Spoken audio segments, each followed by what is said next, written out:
Hello, everyone. My name is Joan Devine, and I'm the Director of Education with Pioneer Network, and I'd like to welcome you to today's webinar, the first in the 2020 Sharing the Vision series, resources you can use to educate, advocate, warm the soil, advance person-centered care, and accelerate culture change, and they're free. So included in the materials you should have received, you should have found a copy of the slides in both presentation and handout view, a copy of the Commitment to Person-Centered Language document, and a certificate of completion. I just want to share a few logistics before we get started. All webinar attendees except for the presenters are muted to minimize the possibility of background noise. But we do love hearing from you, so there will be a poll question to kick things off. And then we encourage you to use the chat box located in your toolbar to share responses or questions that you have during the webinar, or you can also use the Q&A box as well. In addition, you're welcome to raise your hand if you'd really like to join in the conversation. The questions, if possible, will be held until the end. So that said, 24 hours from now, you'll get a recording of this, but in the meantime, we're ready to get started. We have a great group and wonderful guides. So I'm so very pleased to introduce introduce our guides for today, Rosemary Fagan and Kim McCrae. Welcome. Hi there. We are so glad you're here. And as Joan said, we are going to talk today about resources, and they're free. So we're going to get started. The way that we love to is by getting to know each other. And Joan is going to put up a poll. We want to find out who you are, who's on this call. So if you will, take a look at this and try and answer who you most identify with. And we do have an other. So if none of these categories fit for you, please type in your other, and we will see who you are so we can all get to know each other. We have someone in education. We have someone, a Center for Independent Living Financial Management Services. How wonderful. An executive assistant, a nurse educator, a consultant, someone with adult day, social work, life care planning, project coordinating. Those are some of the others that are coming through. Volunteer with Florida Pioneer Network, an advocate in Rochester. Goodness, it's going so fast. Restorative care coordinator, hospital social worker, another nurse educator, an infection preventionist, dementia education social worker, chaplain in long-term care, social services and admissions coordinator, another advocate, educator coach. Oh my goodness. Staff development, Kim's BFF. So there you go, Kim. You got a fan club. Awesome. I saw chaplain. This is fabulous. Oh, I'm so excited that we have a really broad group. And let me behavior support. This is great.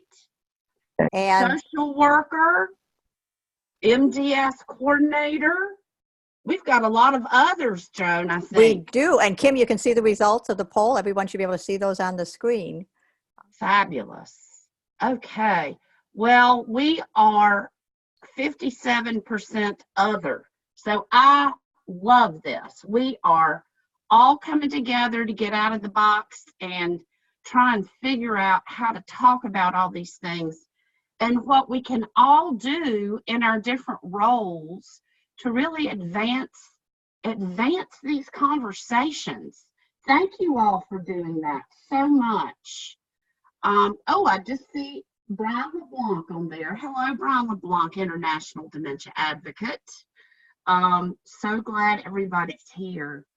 So I'm Kim McCrae, and I call myself, because when I first got involved in culture change, I was an other. I didn't fit in any box, so I made up my own name. I call myself an FCTA, or Family Caregiver Turned Advocate.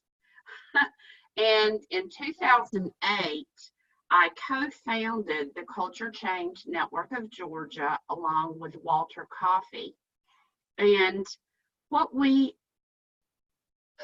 came together, we were really intentional about trying to really bring together the whole spectrum of care and all types of individuals and organizations so that we could really work together to change the way that we think and feel about aging and disability by creating the kind of care and support we want for our loved ones and ourselves.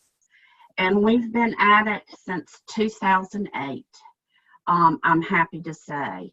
And we have met and partnered with some amazing folks at Georgia State University Gerontology Institute. And we are so fortunate that we were awarded a 3-year CMP project called Building Resources for Delivering Person-Centered Care in Georgia Nursing Homes. And the project itself has 4 goals. The first is we're conducting a 3-stage needs assessment to really figure out a baseline of where Georgia is in terms of culture change awareness, and then really figure out the facilitators and training needs for Georgia nursing homes. We're also identifying and disseminating real-time web-based information and resources. We are working on engaging stakeholders from all across the state and people at all levels within nursing homes to really connect them to the project and help get them involved in it and connect them to different kinds of education. And we've really had a great time doing that so far. We've been all over the state, and part of the project as well is being able to provide scholarships for people, and that has just been excellent for the state of Georgia and the elders, of course, who are the beneficiaries. We are also in the process of developing interactive, competency-based online education, and that will be coming later this year. But first, let's hear from Rosemary Fagan. Hi, everyone. Thank you, Kim. I'd like to introduce myself to you because I imagine most of you don't know me and probably never heard of me. In the second half of my life, after age 50, I changed careers, and that was how I entered into the field of long-term care. I began as a director of a county ombudsman program in Rochester, New York, and my work evolved in long-term care to becoming a co-founder and the founding executive director of the Pioneer Network, and that whole thing is a story in itself for another time. Recently, I moved to Georgia, my good fortune to connect with Kim and some other good folks here, and I've been able to continue to be engaged in the culture change movement through the Culture Change Network of Georgia, through their advisory council, and as a project consultant to this grant. So my role today is to give you the backstory for why this is such an important project, the significance of developing these resources, and why we're doing this webinar. In 1987, Congress passed the nursing home reform law that mandated that care for persons living in nursing homes be provided for the whole person, their mind, their body, and their spirit, and that persons be treated as an individual, helped to reach their highest practicable level, and live in a home setting. 10 years later, in 1997, a group of 33 people representing every aspect of long-term care gathered in Rochester to talk about a new vision for how people could live in long-term care settings, a vision that put into practice that nursing home reform law of 1987. The gathering centered around the work of a few visionary pioneers who had developed innovative approaches where residents lived in community, in home settings, they made their own decisions, they had meaningful activities, a sense of belonging, free from chemical and physical restraints. And so what we did that weekend is that we culled the common values and principles from among the practices that we were learning about, and we used them as the core for starting a national movement to transform institutional nursing home settings into home environments where person-centered care practices prevail. Now, over the years, our biggest challenge has been how to tell the story using consistent, common language, because everyone was telling the story a little bit differently. They were using different words and expressions, and they're all describing the same thing. And it's become an issue.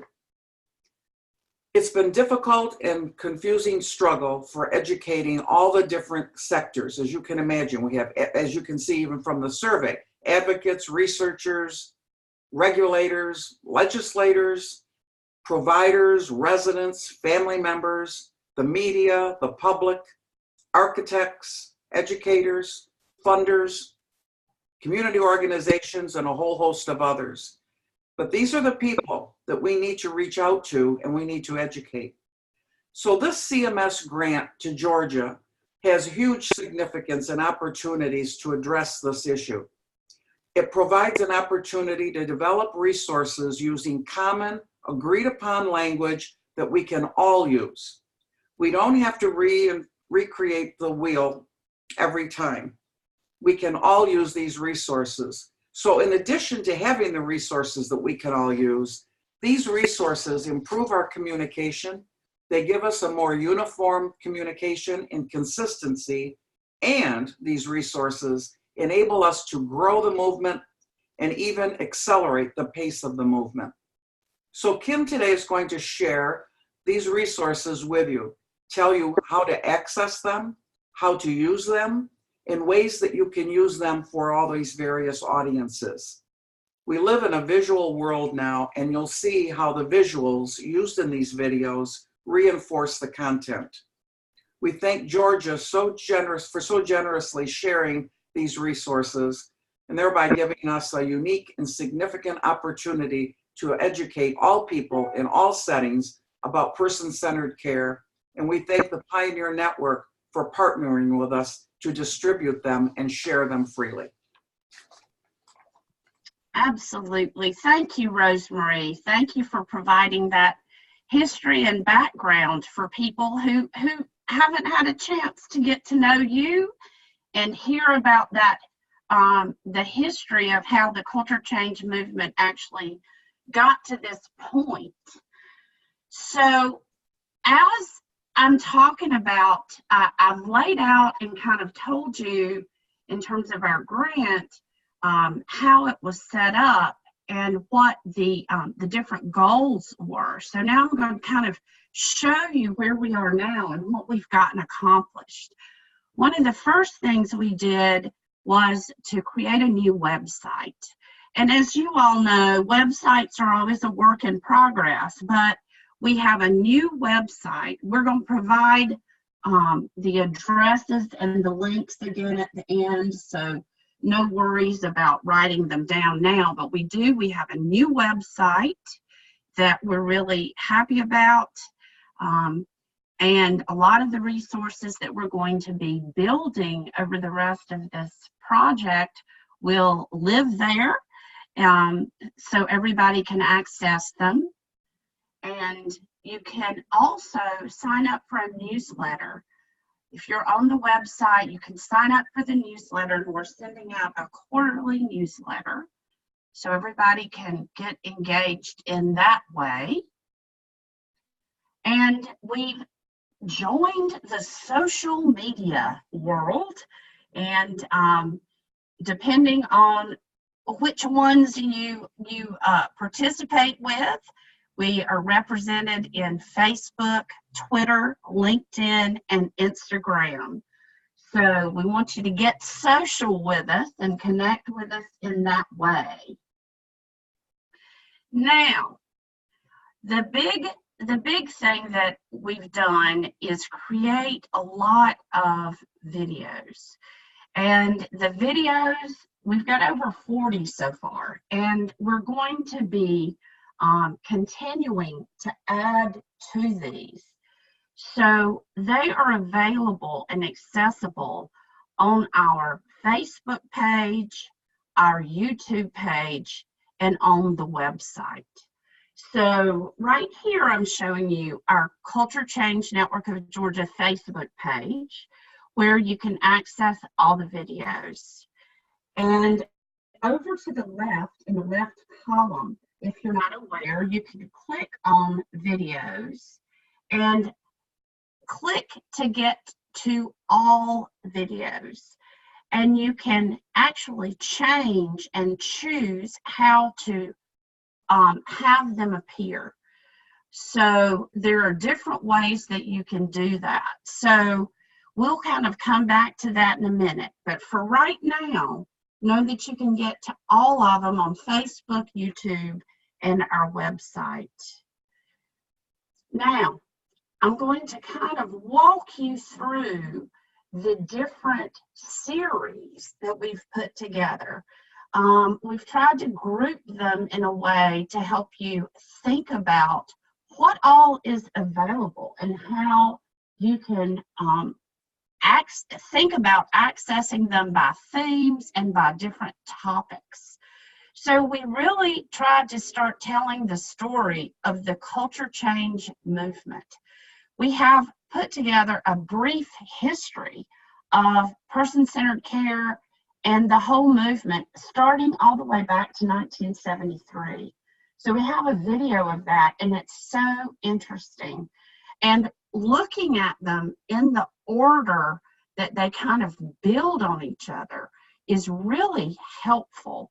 So we've got the history, and then who is Pioneer Network, the values and principles of the Pioneer Network. We have one on state culture change coalitions and their importance. We have one on who is Culture Change Network of Georgia. And we've just added one recently on what is a learning circle and how to use them.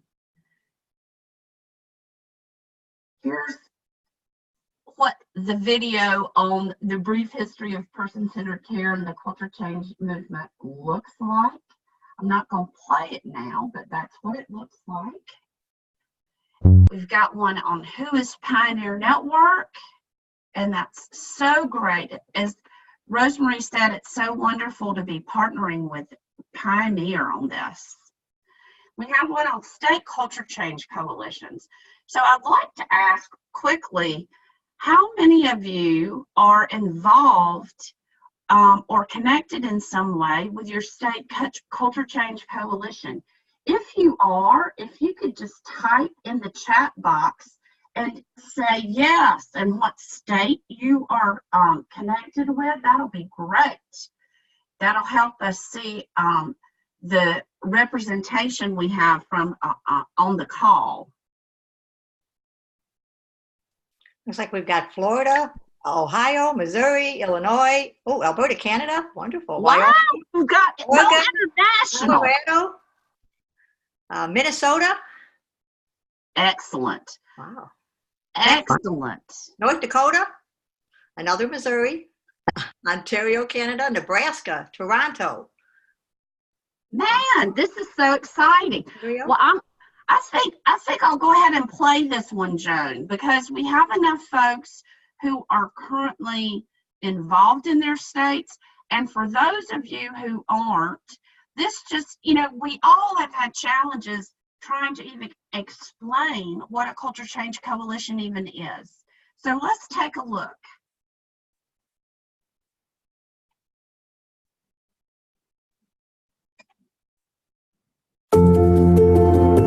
You need to adjust the volume, just adjust it on your computer.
So hopefully that gives you a feel of what the videos are like, and it's planting some seeds about how you might be able to use them.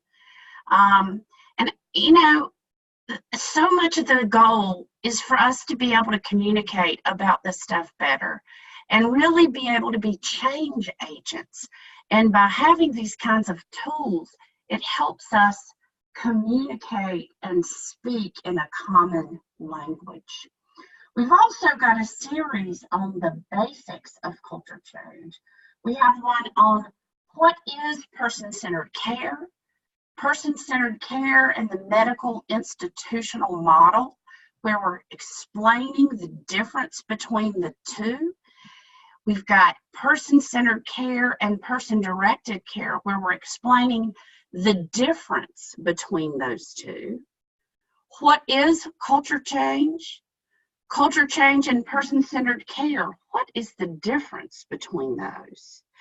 And culture change and person-centered care, if it's so right, why is it so hard? So here's the one on what is culture change, person-centered care and the medical institutional model.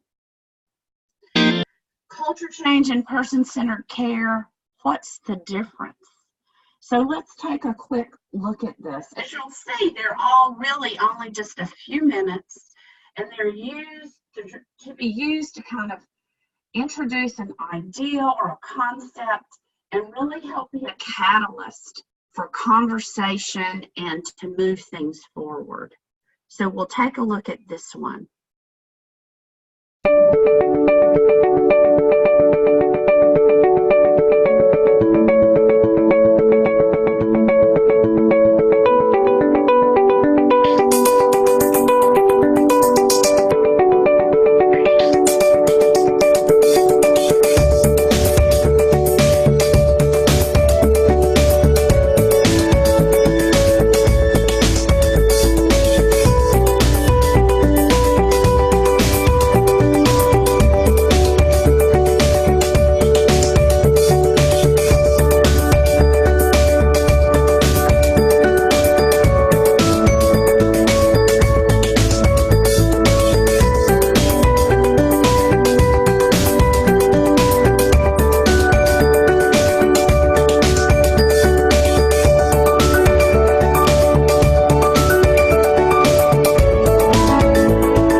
Kim, if I can interject, there was one comment that someone asked, do the videos come with verbal narration?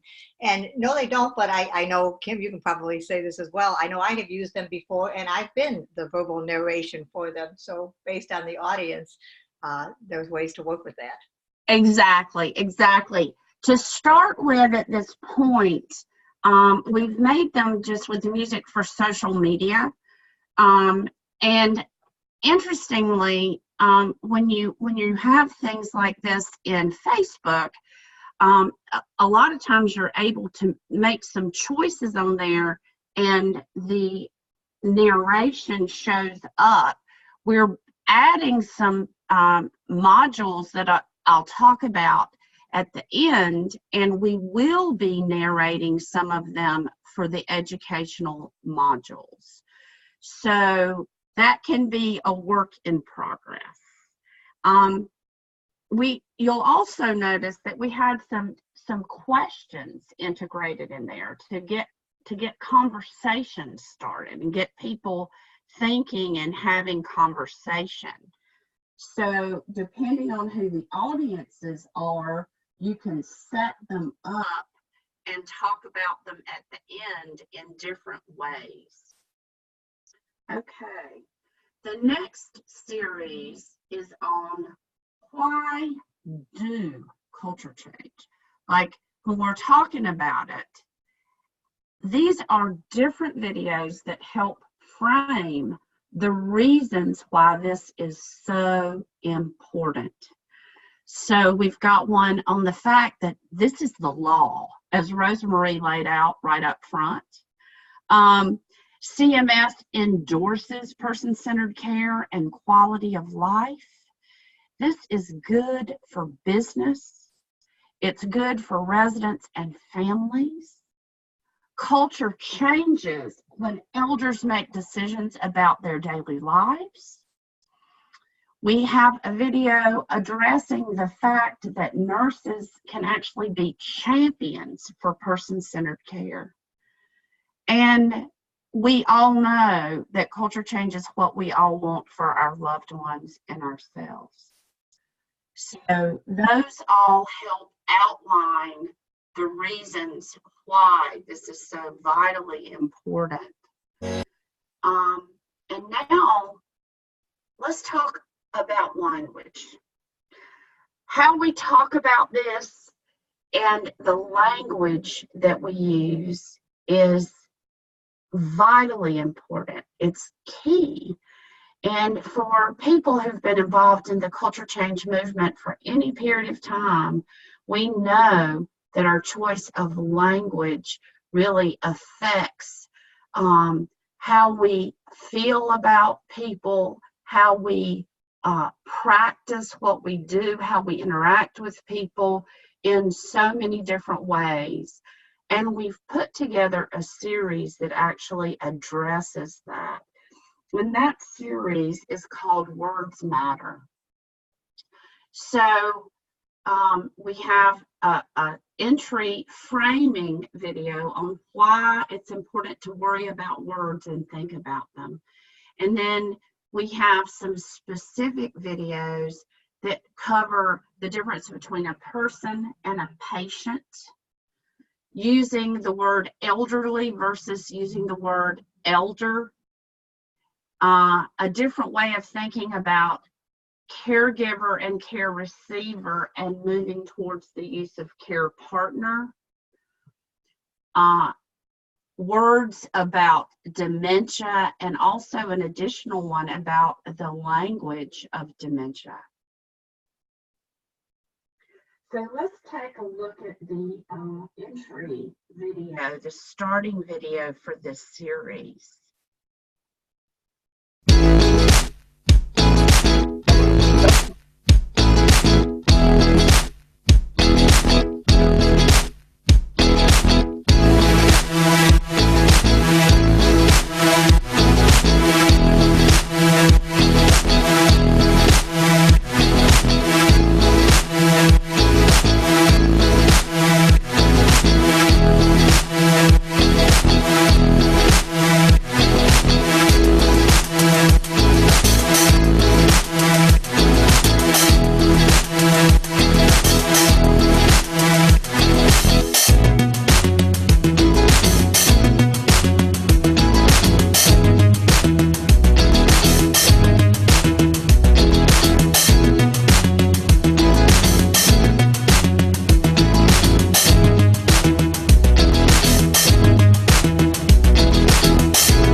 go. That gives you a feeling for how you could use that to start the series and then have conversation and then move into the others that are focused on specific words and why changing and using specific words makes a difference.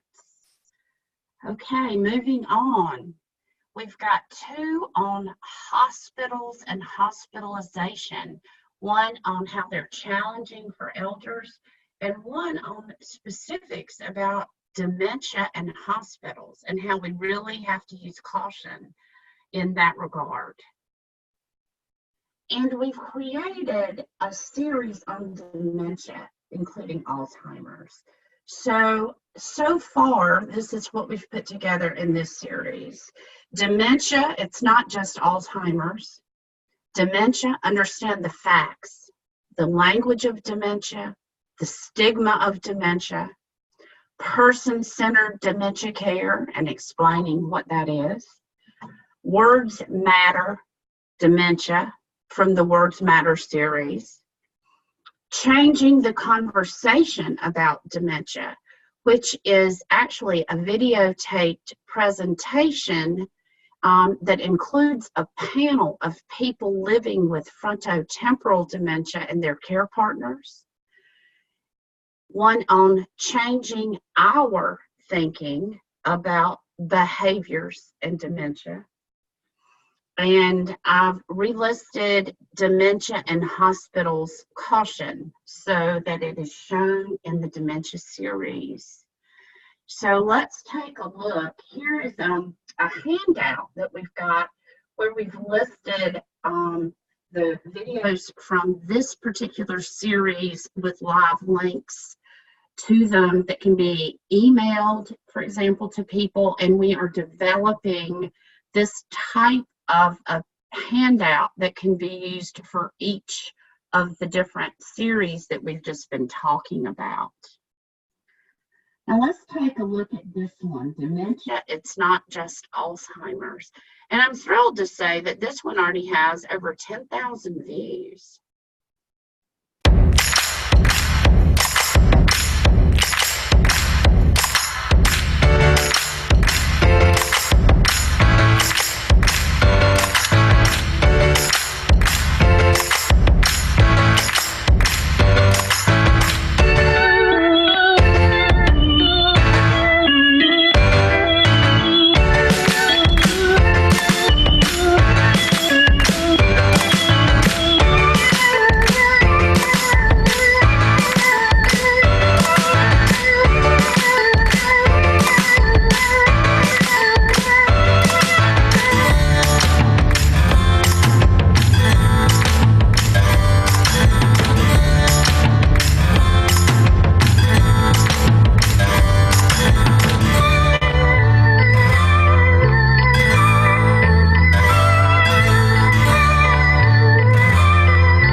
So there you go. That's just an overview, and I've done it as quickly as I could just to give you a feel for the different videos that we've got so far. And then we have to think about all the different audiences that there are out there that need to hear the story and the message and the vital need for culture change and person-directed, person-centered care. And Rosemary listed these. She talked about them up front. You know, the general public, we all as consumers, all of us need to know this for ourselves, whether we're providers or not. We all are elders. We're growing into our elderhood, and we need to know these things so we can direct our own care and our own life. And these can be used with all of these different target audiences in all different kinds of ways.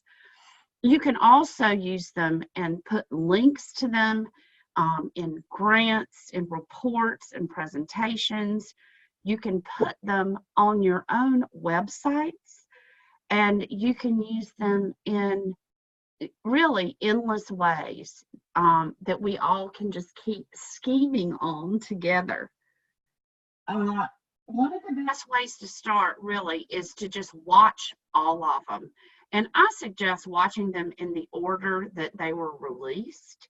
So if you go, I find it easier on Facebook to kind of navigate and look at them in that way.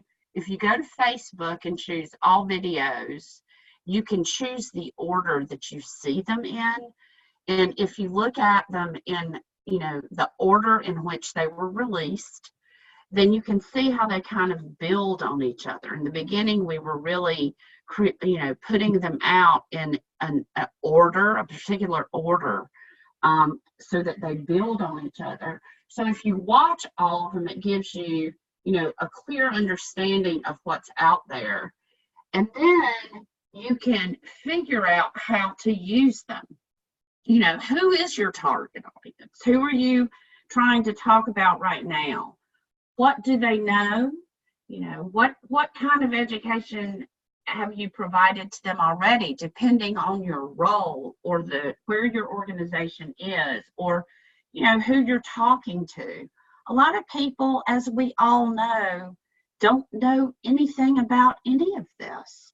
So, depending on who you're going to be speaking to, you can use these in a very specific, targeted ways.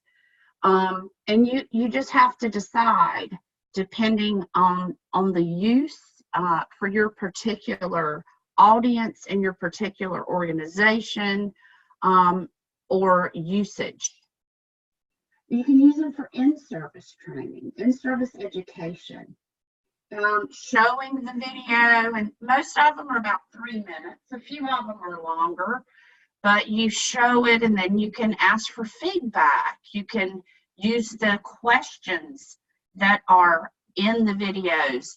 You can ask people where they think the organization is to start conversation and what's going well, what can be improved, how to help identify next steps.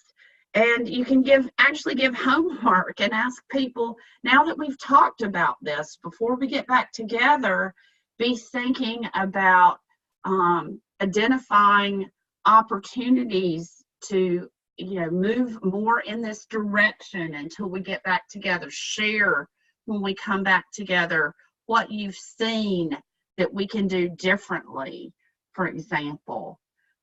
That's a suggested way to think about using this in your in-service education. And they can really help you, these videos. Our hope is that they can help you assess where you are. We want not to identify only what's wrong, but help us identify things that we can celebrate and find what we're doing well, in addition to finding opportunities. Having something like this is a really great way to bring people together and have a shared vision. And it's a way that we can communicate with a shared language with everyone all at the same time. So we can walk the walk and talk the talk. As change agents, that's what we really have to do. And the Eden Alternative says education is the antidote to fear, and that is so key. And changing the language that we use and how we talk about things is free. It's free. So I'm sure you all have thought of so many ideas about how you can use them. If you want to type them into the chat box, that would be fabulous. How you could perhaps use these to advance culture change and person-centered, person-directed care in your world. We really want everybody to use them and share with us how you're using them. Please stay in touch with us and share how you're using these. how you'd like to use these. And if you have questions or you want to talk about it, you can get in touch with us. And I'll give you our email addresses in just a minute. I want to also mention that we're going to be adding this year the Culture Change Matters online educational modules, and we're creating 3 for direct care and support associates, and there'll be 2 modules for supervisory staff. So those will be coming, and those are things that we can all use. You'll all be able to have access to those as well. And the addresses for how to actually connect on the different channels are in the handouts. But you can actually go to the Culture Change Network of Georgia website, culturechange.org, to link to all of these. There are links to connect to the Facebook, LinkedIn, Twitter, YouTube on our website. So, Joan, what are you seeing in that chat box? Well, what we're seeing is put them on the online resource library, which if you hold on, Kathy, I'm going to give you a plug for that one. It says, I tell my CNAs every day that they're changing lives, and you're absolutely right. Use a volunteer orientation or committee meetings with multiple departments and volunteers. In presentations that I give about culture change, Kathy said she uses them. Another Kathy says they're going to use them in their team meetings for sure. So lots of good ideas. Nice. That's excellent.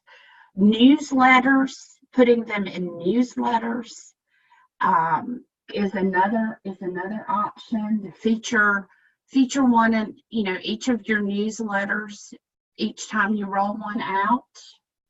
That's another option. Rosemary, what other thoughts do you have? Anything you'd like to add here?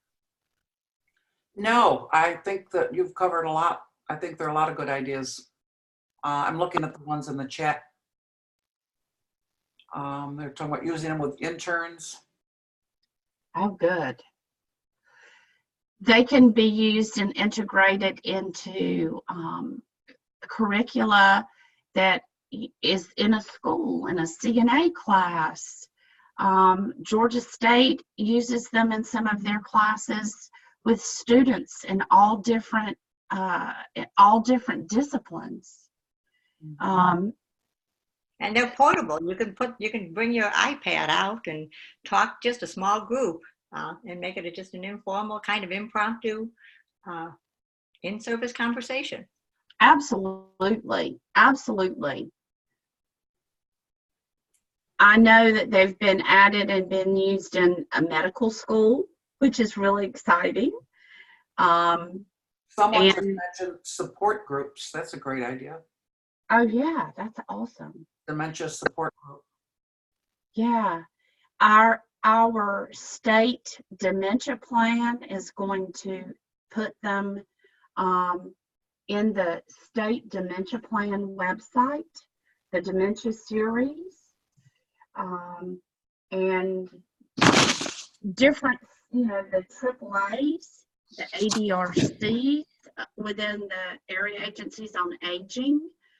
A lot of this really fits and works directly with those audiences and the different people that they're trying to educate and create awareness with to advance person-centered thinking in those worlds.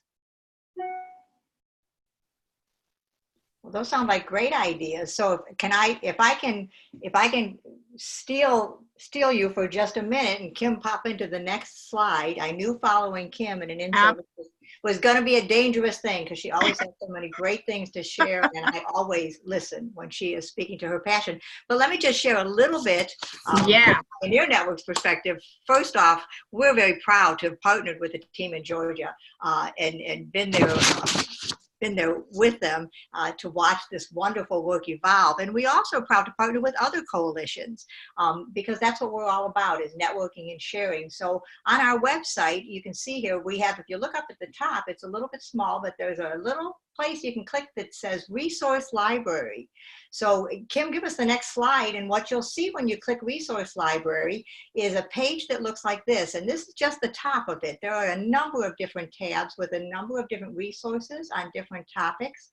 Most of the resources in the library, like what Kim has been sharing and Rosemarie, are free, which is great.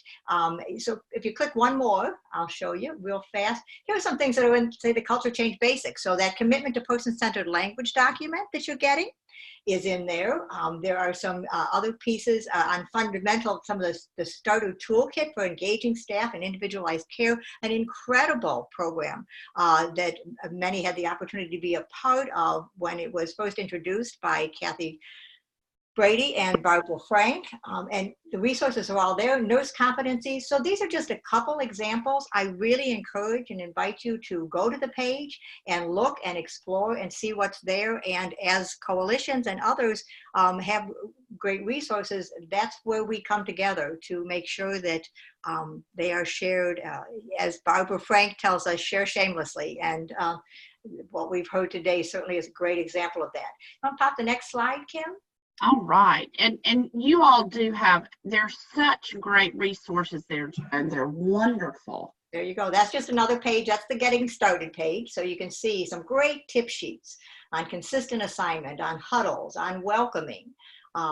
Very, very good, easy to use tools. And as we said, the price is right. The price is right. You are right.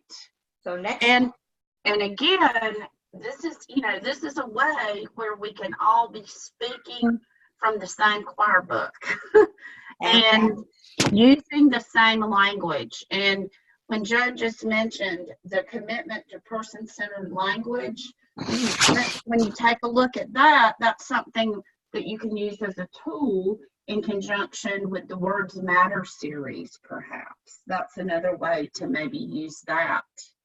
So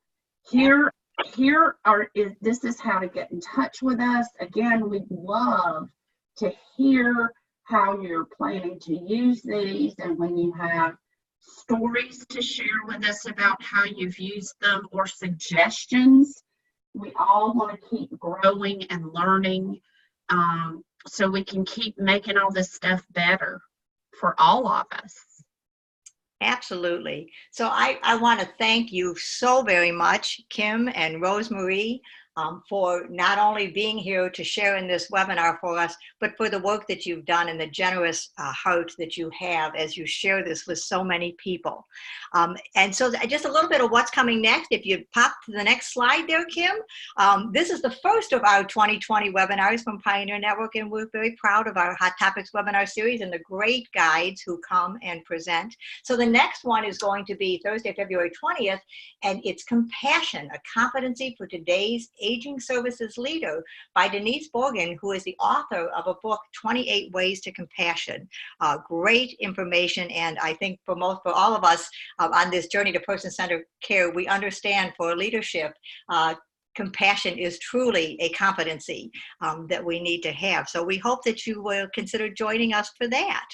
So following this webinar, just a little detail, again, you will be getting a survey, will pop up in your browser. We would love to get your feedback on how we're doing and get your ideas. So please take a few minutes to fill that out. And then in approximately 24 hours, you will get a copy of the recording along with all the materials that you have previously received from the webinar. And this last slide, so proud of this. Today, we officially launched registration for the 2020 Pioneering a New Culture of Aging Conference that's being held in Pittsburgh, Pennsylvania. The theme is Envisioning the Future, and we invite you to come and join us in Pittsburgh and be a part of envisioning that future. So on behalf of Pioneer Network, again, thank you to Kim and to Rosemarie and to each of you. We know how valuable your time is, and we appreciate you spending some of it with us. We wish you all a wonderful day. Goodbye. Thank you.